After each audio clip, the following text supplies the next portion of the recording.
what's your highlight, and you always want to make sure that you have something on top of there that kind of encourages people to share it. And then if you look at within his bio, all his information is on it. His grad year, any Bible, academic information, etc. The other thing that Twitter is good for is you want to monitor online behavior. You know, these are 16, 17-year-old, even 20-year-old kids. They don't know what the hell they're doing. You know what I mean? So we want to make sure we coach them up on that. I mean, sometimes even adults don't know what they're doing. I've seen principals put something on Facebook that should be on there, you know what I mean? But we have to monitor that too. I know that makes our job a little bit more difficult, but the last thing we want is a guy to lose an opportunity because he did a dumb tweet. You know what I mean? And I've caught guys on the moment. So make sure that as we're trying to help them out, that we also scroll down and make sure that they're not sharing anything that's inappropriate, because they need to be coached on that. They really do. And the other one is make sure that you use team and personal Twitters to promote. One of the things I like to do is encourage teammates to share one another's stuff. That's big. So like if let's say Graydon's sharing his stuff, I tell them, I'm like, have all your teammates, have the guy that you play a little league with share it. Have everybody share it. You guys gotta look out for one another. And then that's pretty much it for this one. And then these are the questions that I like to ask prospects when I help them out. I have a phrase called discourage to encourage, and you say what that means is I like to basically discourage guys from playing college football because it's tough. It really is tough. And I learned this because my very first year I helped 7 guys out of one school go to university level, and out of those 7 guys, they were all out after the first semester.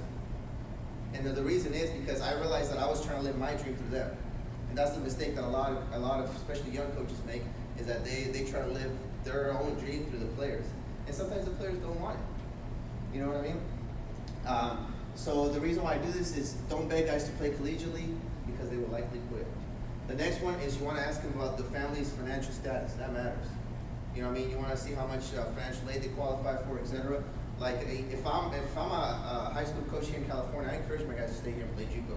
Why even go to a 4-year school? I mean, I find it silly. You know, I got a lot of buddies in the D2 and D3 range, and I'm like, why are you even recruiting California high school guys? They should be going to JUCO. I'm like, it's silly that society looks down on junior college when you can literally go down the street and save so much money and be set. I mean, that would never make sense to me. That doesn't make sense to me, you know? And then the next one is what are you doing now to help you get recruited? And you want to create a game plan and guide them. You know, you want to create a game plan. You don't want to just say we're doing this. Create a plan with them. Have them write it down. Create a plan that will be successful for them. The next closing advice that I have is recruiting works when adults work together. Because the problem is that sometimes, you know, as human beings, we want to take credit for somebody else's work. You know, I never like to do that. You know, there's times where I've called other recruiting services or I've called other coaches. Hey man, I need help selling this specific safety or whatever. As adults, we got to work together. You know, rivalry coaches might sometimes need to work together. You know what I mean? That helps. And you guys coach against each other. That defensive end he has, it works. I mean, I've talked to Coach Moose sometimes, and he's told me about guys that he's coached against. You know what I mean? Stuff like that is important. Because at the end of the day, the reason why we're in this profession is to help out kids. I mean, that's really why we're in this. And the next one is have short, detailed emails. As what colleges are prone to read.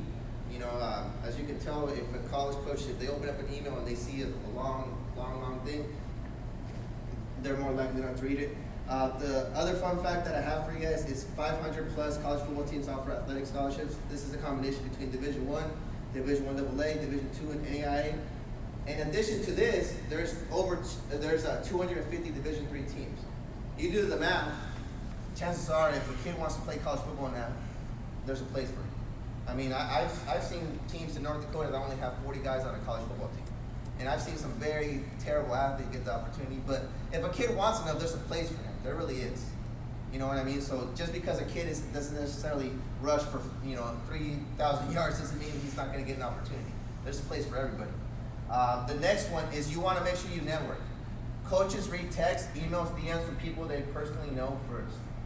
Like the reason why I'm able to help out so many guys is these coaches know me. I can pick up the phone and I say, hey, check out this guy, and all of a sudden he's getting seen. It's no secret. You know what I mean? It's kind of like a celebrity. They're gonna answer the phone for the people they know first over the other gazillion messages they get. So we want to make sure we network. We got to be social for the sake of our kids. You know what I mean? So when you're at a clinic or etc., you want to make sure you say hi to everybody because you want to help out your kids as much as possible. The next one is signing. This is the biggest one for me. Signing a letter of intent doesn't mean they made it. Remain in touch.